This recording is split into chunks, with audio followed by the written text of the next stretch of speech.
Assalamualaikum warahmatullahi wabarakatuh. Selamat pagi Bapak dan Ibu semuanya. Perkenalkan, nama saya Thomas Rizky Prasetya. Saya merupakan mahasiswa Politeknik Keuangan Negara STAN, program studi Diplomatika Pajak. Jadi pada kesempatan kali ini saya akan menjelaskan mengenai kemudahan pajak bagi UMKM. UMKM memiliki kontribusi yang besar pada penerimaan negara. Atau dapat dikatakan UMKM ini merupakan tulang punggung perekonomian negara Indonesia. Untuk mendukung hal tersebut, pemerintah menerbitkan Peraturan Pemerintah Nomor 23 Tahun 2018. Pada penjelasan peraturan ini, dijelaskan bahwa salah satu tujuan diterbitkannya adalah untuk memberikan kemudahan dan kesederhanaan dalam melaksanakan kewajiban perpajakan bagi UMKM. Lalu apa saja sih kemudahan dan kesederhanaannya? Yang pertama itu ada penurunan tarif. Jadi pada peraturan yang lama, tarif pajak untuk wajib pajak UMKM itu adalah sebesar 1%. Nah, pada peraturan yang baru ini, tarifnya diturunkan setengahnya, jadi hanya 0,5%. Tarif ini nantinya akan dikalikan dengan peredaran usahanya, sehingga ketemu pajak terutangnya. Lalu, peredaran usaha ini berasal dari mana? Nah, peredaran usaha ini dihitung dari semua gerai atau cabang yang berasal dari usaha dagang, industri, ataupun jasa. Contohnya itu ada toko, kios, bengkel, warung makan, dan lain-lain. Nah, ada juga penghasilan-penghasilan yang tidak dimasukkan dalam perhitungan peredaran usaha. Yaitu yang pertama adalah penghasilan yang berasal dari jasa sehubungan dengan pekerjaan bebas. Nah, maksud dari pekerjaan bebas ini adalah pekerjaan yang memerlukan keahlian khusus. Contohnya itu dokter, akuntan, arsitek, dan sejenisnya. Lalu yang kedua adalah penghasilan yang berasal dari luar negeri. Jadi penghasilan dari luar negeri itu tidak dimasukkan pada penjumlahan atau penghitungan peredaran usaha. Yang ketiga ada penghasilan yang bersifat final atau sudah dikenakan pajak penghasilan bersifat final. Jadi karena dia bersifat final atau sudah dikenakan pajak, makanya tidak dimasukkan pada peredaran usaha sehingga tidak terjadi pemajakan berganda. Contohnya penghasilan yang terkena pajak penghasilan final itu adalah sewa tanah atau bangunan. Lalu yang keempat adalah penghasilan yang bukan merupakan objek pajak. Namanya juga bukan objek pajak, maka tidak dimasukkan pada perhitungan peredaran usaha karena tidak dikenakan pajak. Contohnya itu ada sumbangan, hibah, warisan, dan lain-lain. Lalu kemudahan yang kedua adalah pada sisi administrasinya.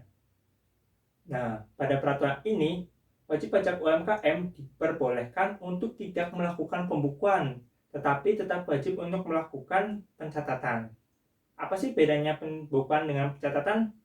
Nah, sebenarnya pembukuan ini lebih rumit daripada pencatatan, makanya diperbolehkan untuk tidak melakukan pembukuan. Karena dalam pembukuan ini, wajib pajak diharuskan untuk mencatat penjualan, pembelian, harga pokok, sampai biaya-biaya yang terkait. Nah, itu semua harus dicatat. Sedangkan dalam metode pencatatan, yang perlu dicatat hanyalah omsetnya. Misal pada hari ini berhasil menjual sebesar 500.000. Nah, yang dicatat cukup yang 500.000-nya saja. Jangan biaya-biaya lainnya tidak perlu. Nah, yang kedua itu cara menghitung pajaknya. Cara menghitung pajaknya dengan cara omset per bulan dijumlahkan, lalu dikalikan dengan tarifnya, sehingga ketemu pajak yang terutang. Nah, pajak yang terutang nanti perlu untuk disetorkan ke kas negara. Ada beberapa cara, yaitu dengan cara lewat bank, kantor pos, ataupun ATM. Ada pula cara lain, yaitu maksimal pada tanggal 15 bulan berikutnya. Seperti pada umumnya, wajib pajak UMKM juga diwajibkan untuk melaporkan, yaitu dengan melaporkan menggunakan surat pemberitahuan tahunan 1770 yang maksimal dilaporkan pada 31 Maret untuk wajib pajak orang pribadi atau 30 April untuk wajib pajak badan. Lalu kemudahan yang ketiga adalah berlaku otomatis. Jadi wajib pajak orang pribadi atau badan yang memiliki peredaran usaha di bawah 4,8 miliar dalam 1 tahun berhak secara langsung untuk menggunakan peraturan pemerintah ini atau menggunakan tarif 0,5% tanpa perlu menyerahkan pemberitahuan atau surat terlebih dahulu ke kantor pajak. Jadi otomatis kita sudah langsung boleh pakai gitu. Nah, namun ada jangka waktunya, yaitu jangka waktu untuk pemakaian tarif ini, yaitu untuk wajib pajak orang pribadi selama 7 tahun, sedangkan badan dibagi menjadi 2. Untuk perseroan terbatas selama 3 tahun, untuk CV, firma atau korporasi selama 4 tahun. Nah, tujuan diberikan jangka waktu ini adalah sebagai masa pembelajaran. Jadi, masa pembelajaran untuk belajar bagaimana tata cara pembukuan yang baik dan benar.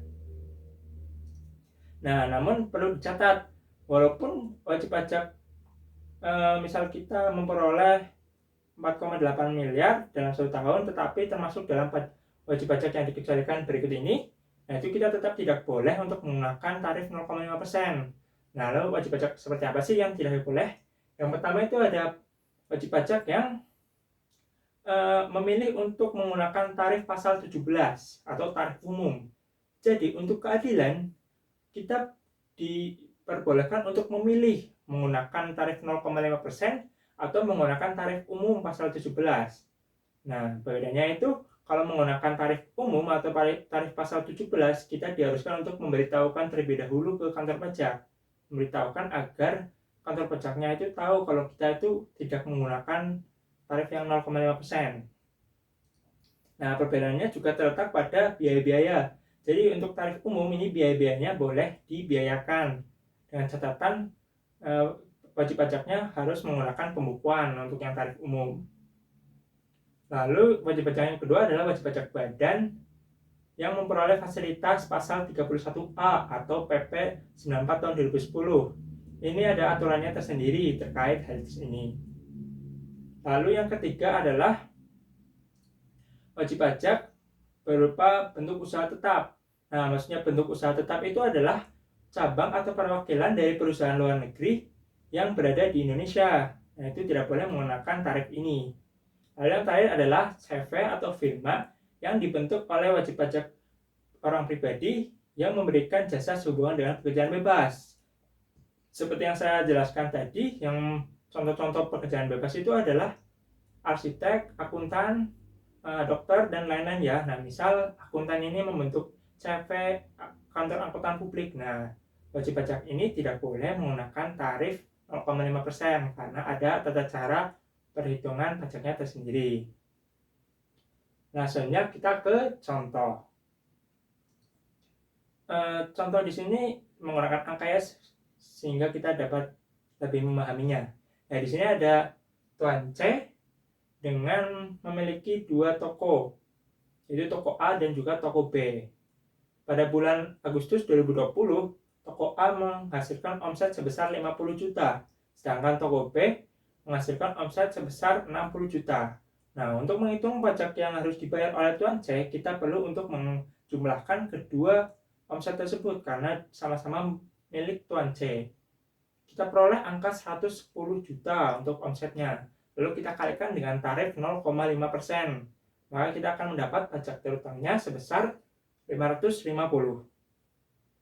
Nah, 550.000 ini nantinya Tuan C harus menyetorkannya ke negara paling lambat tanggal 15 September 2020.